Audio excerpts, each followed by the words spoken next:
Good afternoon. I'm happy to hear about the extension of the IPH ITM collaboration through an MoU that is being signed today. This is indeed an incredibly happy occasion, and I would like to congratulate the directors of both institutions for making this happen. Looking back, I realized that the foundation for this unique collaboration was laid in 1993 when Rupa and I went to Antwerp and met some wonderful people. That relationship continued over the years and further strengthened when I started my PhD in 2003.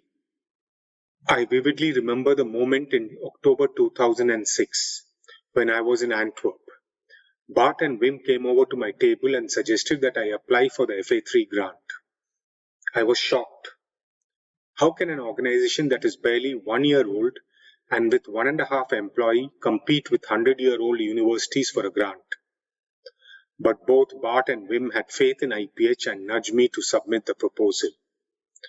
With support from many other staff members at ITM, we managed to submit a proposal on time, and which was considered good enough to be selected. The rest is history. And that history includes our entry into health systems research, building the capacity of our young team through PhDs and MPHs, our e-learning programs, and the EPHPs. This partnership with ITM also opened other doors, and we received funds from the European Commission, from Miserio, and recently even from the BMGF. Through initiatives like the Linkit, Emerging Voices, and the Colloquium, our team members were exposed to scientists from other countries ranging from China to Canada, from Sweden to South Africa. The earlier FA3 partnerships has laid the foundation for IPH and built the walls, and I'm sure that this new MoU will take IPH to the next levels in global health research and training. I was also asked to comment on what value does this partnership bring to ITM, and I would like to categorize them into 3 groups. Firstly, ITM is a rare organization that believes in genuine partnerships. I have engaged with many institutions during my 35 years of public health, but have never come across an institution like ITM that treats us as equals and practices the value of equity. The second value that they bring to the table is the intellectual collaboration. I use the word collaboration because it is a two-way process. Both of us learn from each other. And finally, this collaboration allows IPH to meet other institutions and open doors for other collaborations. I would like to conclude by wishing this venture the best, and I am hoping that it will be mutually beneficial to both parties. This is not just about 2 institutions coming together, but about 2 groups of people with identical core values and a passion to make a difference. Good day. I look therefore also very much forward to continue this collaboration, probably more and more not just as a North-South collaboration, but as a South-North collaboration, in which the Institute of Tropical Medicine in Antwerp learns at least as much and probably even more from the Institute of Public Health in Bengaluru, and vice versa. Even more important, we have been able to assist the Institute of Public Health in Bengaluru to collaborate and to lead even partnership with other public health schools all over the world, in Africa, in South America, in Asia, and in Europe.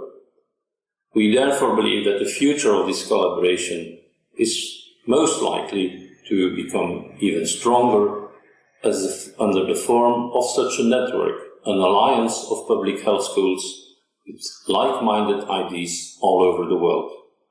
We really look forward to such collaboration, and especially to have the Institute of Public Health playing a leading role in this endeavor. I congratulate and thank Dr. Devdasan and the IPH and all these organized this function for having a wonderful 3-day seminar. So as you have said and suggested, all the other in policy making, other department also should be involved. I am for that, and whatever is needed from the food department, I am there to give the support concerned. The health department is concerned. Hello, my name is Bruno Marchal of the Public Health Department of ITM. My journey with ITM goes back to Prashant's time here at ITM when he did his MPH. and later on with his PhD project as well. It has been a remarkable journey, I think, for both us here at ITM, the team that has been working with the team in IPH, as well as IPH itself. And what really fascinates me is how IPH has always managed to keep the finger on the pulse and really do research that's relevant for the Indian context, talking and doing research on a number of things that are often ignored and which are super important for health policy in India, including tobacco control, ecological research, the tribal research in the areas. So I'm quite happy we've been involved, and I hope we'll continue this journey for a long time to come. I still remember the time when, as a young doctor, as a then young doctor, I went and met with Deva, and he mentioned this School of Tropical Medicine in Belgium, which he felt would be a great fit for the kind of public health training that I was looking for at the time in 2006-07. And at that time, with that began my relationship with ITM, and ever since, let me say, there's been no turning back. I have been a master's student there. I did my PhD there, and eventually I think I got this great opportunity to work with ITM, setting up, rather strengthening this relationship between IPH and ITM. I was involved in the institutional collaboration in capacity as of a PhD fellow, and later on in my capacity as a researcher based in IPH.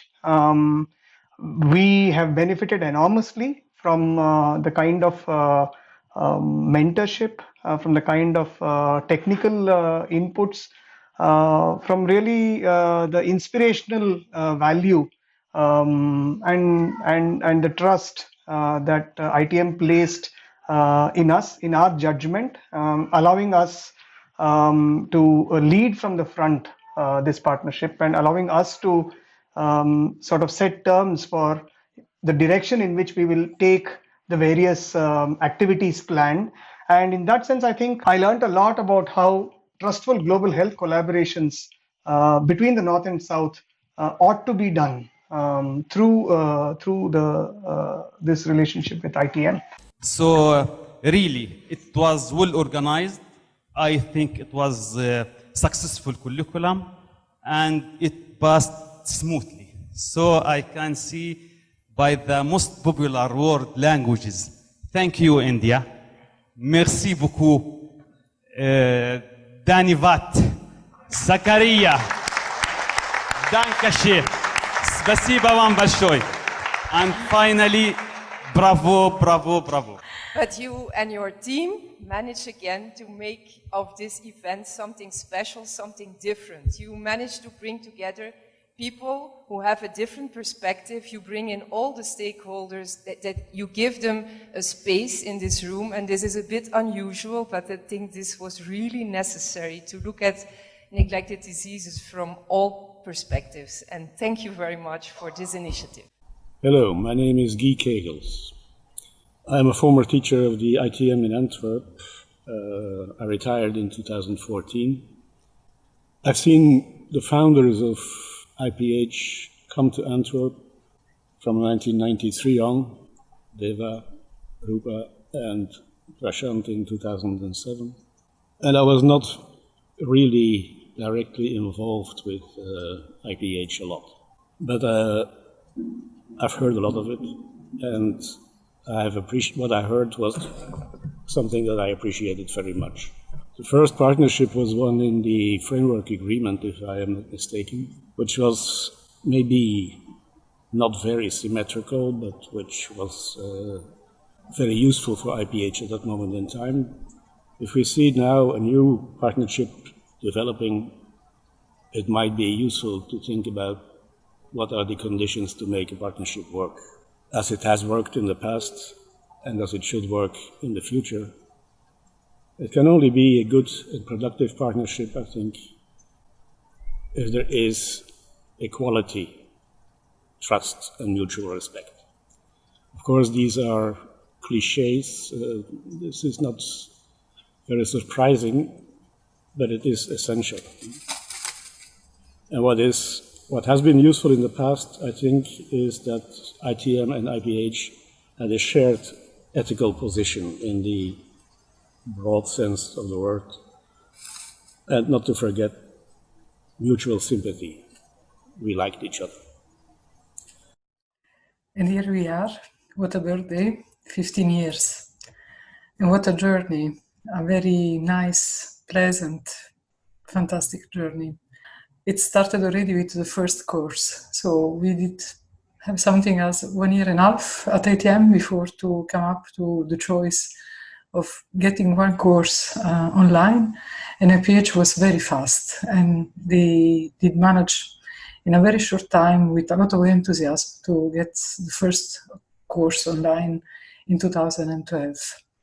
And I did reach Bangalore in 2015. I was very curious and very happy to get a bit of insights from the experience. And with Divjit and Carlos, we said, okay, all this experience needs to be framed and needs to be shared, and we should be there for other partner institutions making up their plans on distance-blended learning. And we started our idea of a workshop, which was very much welcome. And that's it, the first workshop in Bangalore in 2015. The distance blended learning workshop. A lot of people coming over, a lot of positive vibes, a lot of outcomes coming out from this one in 2015, and afterwards in 2016 in Antwerp. And you see some other partner institutions, very happy faces. And again in 2017. And Bangalore did manage to have these very nice e-learning courses, 5. Huge amount of students compared to us. We were always dealing with groups of 35, maximum 40 people on, with eSCART, with the HIV course, and they managed very large groups. And this was the beginning of a friendship of almost one annual meeting, and she did join a lot of our appointments at ECTMI in 2017, helping us with some sessions, taking care of one of the organized sessions. Hi, my name is Diljit. I've been associated with IPH for the past 10 years, and it's been a fantastic journey when we look back where we started and where we are right now in 10 years. In 2010, I got an opportunity to start working with Carlos, travel to Belgium and spend some time with him to kind of explore the possibility of e-learning. And then we could come back and kind of start our own course in the matter of 6 months. We had a course up and running. So that was like a huge start that we got in e-learning. And that was just a starting point of how not only e-learning took off in our institute, but the education training program that we were already running had got a new layer and boost. So this relationship has been going on for the last 9 years, and I'm sure it will go on much beyond. And for all this, we want to thank Professor Bart Creel by having a simple felicitation.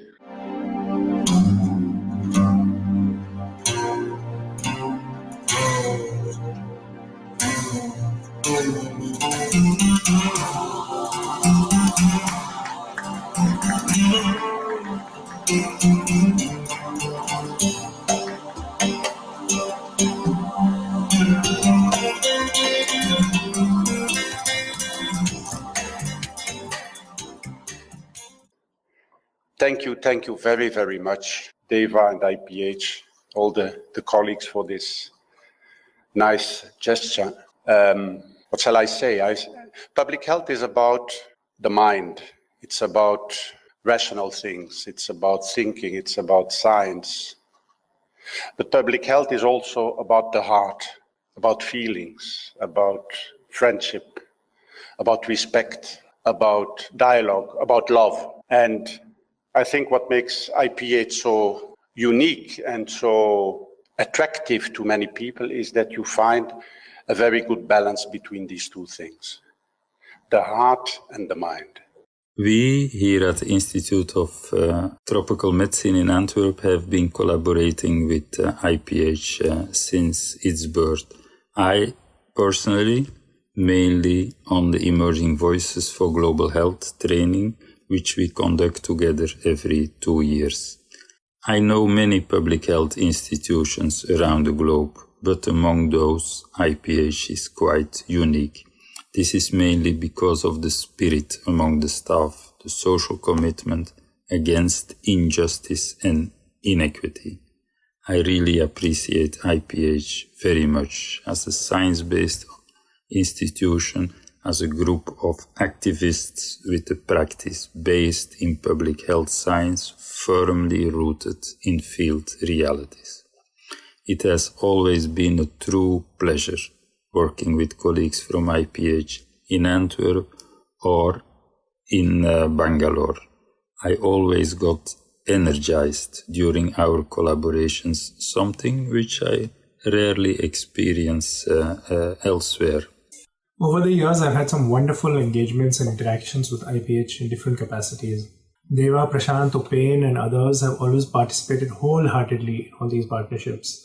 And they've always brought a lot to the table, both through their formidable technical skills and also their unique perspectives. I've always got a strong sense of a mission for public health from IPH, but they've never hesitated to include others and be good partners in this shared mission. It goes without saying, of course, that IPH has been a strong force in public health research, but not only in research, but also in communicating research and advocating its messages. And we could all learn a little bit from them about this. IPH has a team of very competent researchers who at the same time have the talent of making you feel at home as a professional partner and as a friend. It produces rigorous research, but with this unique blend of critical thinking and activism that distinguishes this institution from many other research institutions in the world. It is not afraid of tackling important public health questions of our times, even if these questions challenge the current power status quo. And this is exactly what responsible research should do. It empowers young people, young researchers, to not just be researchers, but use their analytical skills to contribute to more social justice. We at the Campaign for Tobacco-Free Kids in Washington, D.C. have had the fortune to partner with IPH for several years on a statewide tobacco control program. We've been really impressed with both their emphasis on implementation as well as research. The team at IPH that worked with the campaign was very strategic and grounded, and the model that they developed for tobacco control implementation became a national model that we've shared with other states as well as countries. I think a really proud moment for our partnership with the Institute of Public Health was when we hosted a delegation of Bangladesh officials to come look at the state-level implementation work in Karnataka. So I would encourage them to keep doing the tremendous work they're doing on public health implementation and research that serves as an example for the state and the country. Thank you. I think it is this common vision which has drawn IPH and ITM together in all our endeavors. I think this is the common base on which we understand the system. And so much so, I think sometimes we take it for granted. We don't even talk about it. But as you said, it is a very complicated political process, a slow one, but I think one from which we can no longer turn away. The time has come for us to put our feet into it and walk ahead. Over time, I have become quite skeptical of buzzwords: social capital, inclusion, cohesion, governance, and maybe the most misused of all, resilience. But if resilience applies to any bunch of people, it should be to IPH Bangalore. For me, it has been a lesson in humility and a privilege to witness in good times and in bad times how IPH grew into an organization as effective as a German football team, while maintaining all the same the warmth of a tribal family. cheers. And we go for another 15 years.